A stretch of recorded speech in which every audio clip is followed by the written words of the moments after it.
Hi, my friends. If you're here, it means you're a big fan of Rumi's poems and his spiritual teachings. Today, we're gonna review and interpret one of the most epic poems of Rumi that starts like this.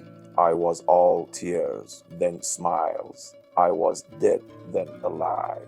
The might of love arrived and dared me to survive. My eyes no longer crave. My soul is so brave. I'm a lion-hearted star. Rain, sky, wave.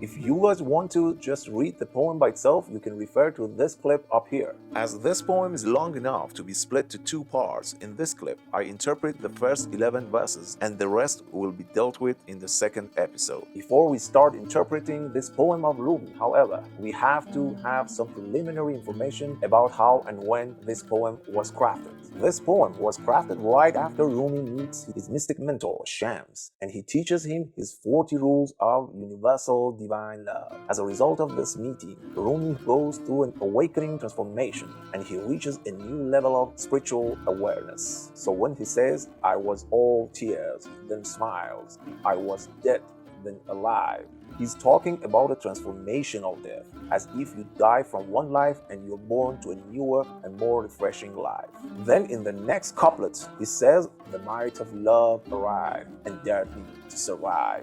This might of love is the 40 rules of universal divine love that Shams has just taught Rumi. The love that teaches Rumi to love God and its universe and its every creature unconditionally, regardless of its form, shape, label, status, religion, or nationality. And this love gives Rumi a new wisdom that helps him and dares him to spiritually survive. In the second verse, he says, my eyes no longer crave. This means that Rumi's eyes or ego are not craving materialistic gains anymore. And that makes his soul or persona very stable, graceful, and brave. And because Rumi's ego is not entangled in low-level corporal desires, his soul is free to shine. And even if he's got earthly problems, he's not worried at all, as he's lion-hearted and he feels connected, integrated, and supported with the infinitive power source of divinity. And as his soul is connected to this infinitive source of light and love, he can gain its energy and shine like a star himself and brighten his own path and others. It's said, you're saying you don't merit this domain. I left to go nuts, then I went off the chains. From now on, we're hearing a conversation between Rumi and God. In this verse, the might of love or divine love tells Rumi that it looks like you're still sane. We don't accept sane and normal people here. You have to go crazy and nuts about me for this divine love situation. In Iranian spiritual literature, the words like insane, mad, crazy, and nuts basically describe a mood or state that the real lovers of God experience because they're so drowned in divine love that they lose the sanity of living like most people we see around us. So after hearing this from divine love, Rumi decides to go crazy about divinity and avoid living a normal carnal life like other people, so he goes off the chain. Shortly and simply, Rumi wants to put his comfort-seeking and social-climbing intellect aside and go swim in the ocean of divine love without caring about what other people might say about him. It said, you're not a sort, you don't fit in this lot. My joy broke out after I drank shot after shot. Here again, the divine love is encouraging Rumi to keep going through this transformation mentally.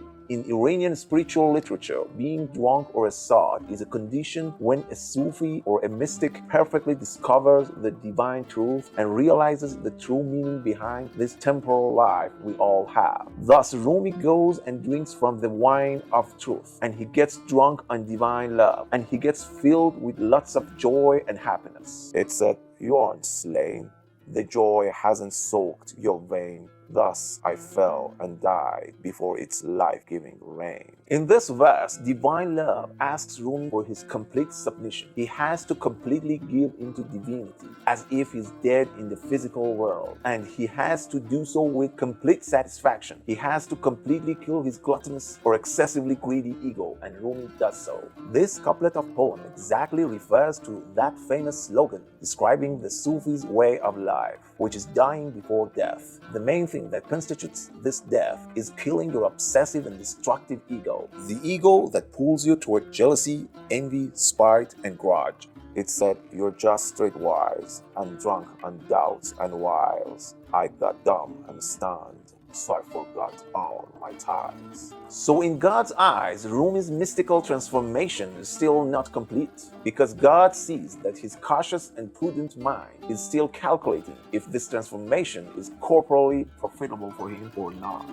Can he perhaps gain more fame or money from this new wisdom he just gained by giving sermons about this divine love in the mosque or making clips on YouTube about it? So Rumi, stunned by the power of divine love, disposes of his expedient and wealth-seeking mind and forgets about all his carnal and materialistic ties. It said, "Your candle, you are this crowd's idol, evading my titles, like fume I dwindle." It said, "You're a teacher, preacher, and a chief priest. Hence I take no novice, as I'm at your service." Now, divine love wants to make sure that Rumi is willing to really lose his current status and reputation, because Rumi is already a wealthy cleric and he's got ranks in the government as a scholar and a judge. So God asks him, "Are you sure about this, Rumi? You are already shining like a candle in your community. You're this crowd's idol and so many look up to you. You may lose your titles and ranks among the people if you step on this path." And Rumi answers, "Yes, I'm confident. I don't want my current titles or ranks anymore. I want you. I want to be fully at your service." It said, "You're in fine feather. I can't do you better. Yearning for its wings, I ended my golden weather." So again, same as in the last two verses, God wants to assure Rumi that entering the journey of divine love doesn't necessarily involve any more wealth or convenience for Rumi. So Rumi assures God that he is ready and enthusiastic about his new spiritual journey. The new might said, "Do not fret and do not sweat. I'm coming your way as I'm compassionate." The ancient love maintained, "With me you remain." I replied, "For certain, with you I retain." Now God welcomes Rumi in its divine house and asks him not to overly struggle and not to be overly anxious anymore, because he's accepted to the divine house, and moreover asks him to stay with it on this path forever. Opening a footnote here, I try to use the pronoun "it" to refer to God in my clips and poems, as God is a sexless entity.